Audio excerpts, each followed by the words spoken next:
विवादित इस्लामिक उपदेशक जाकिर नाइक को भारत लाने का रास्ता साफ हो सकता है। दरअसल मलेशिया के प्रधानमंत्री अनवर इब्राहिम इन दिनों भारत के दौरे पर हैं और इस दौरान मंगलवार यानी कि 20 अगस्त को मीडिया से बात करते हुए उन्होंने विवादास्पद इस्लामिक उपदेशक जाकिर नाइक को लेकर के कुछ संकेत दिए। उन्होंने कहा है कि अगर भारत जाकिर के खिलाफ सबूत देता है तो उनकी सरकार उसे प्रत्यर्पित करने के भारत के अनुरोध पर विचार कर सकती है। जाकिर नाइक अभी मलेशिया में ही है। वो धन शोधन मामले और नफरती भाषणों के जरिए चरमपंथ भड़काने के मामले में भारत के लिए वांछित है। साल 2016 में भारत से वो भाग गया। इसके साथ ही महाथिर मोहम्मद के नेतृत्व वाली पिछली सरकार ने उसे मलेशिया में स्थायी निवास की अनुमति दी। आइए अब आपको बताते हैं कि आखिर कौन है जाकिर नाइक। जाकिर नाइक का जन्म 18 अक्टूबर 1965 को महाराष्ट्र के मुंबई में हुआ। जाकिर को अपने बचपन में ही कुरान की आयतें याद हो गई थी। उसने टोपीवाला नेशनल मेडिकल कॉलेज के डॉक्टरी की पढ़ाई वहां से की। जाकिर ने 1991 में इस्लामिक रिसर्च फाउंडेशन की स्थापना की। इस फाउंडेशन के जरिए जाकिर मुसलमानों और गैर मुसलमानों को इस्लाम की जानकारी देता था।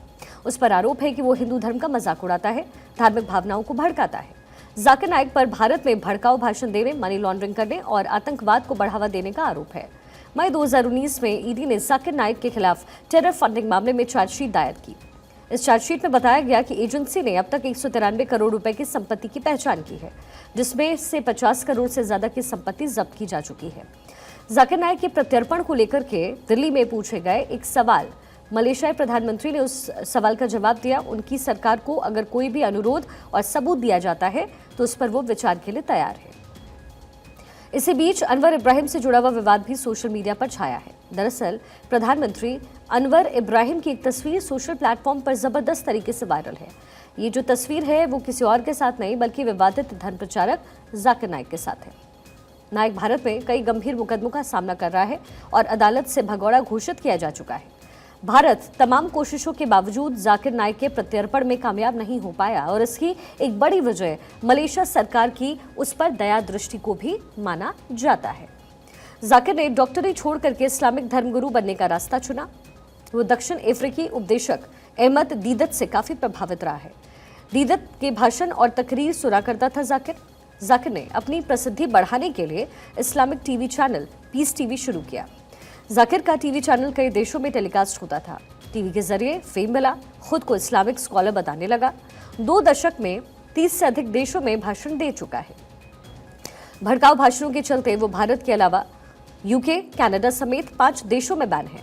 जाकिर नाइक जुलाई 2016 में उस समय चर्चा में आया जब बांग्लादेश की राजधानी ढाका में बॉम्ब ब्लास्ट हुआ। हमलावरों में से एक ने बताया था कि वो जाकिर नाइक के वीडियो से प्रभावित था। ढाका हमले के कुछ महीनों बाद ही जाकिर नाइक भारत छोड़ करके भाग गया।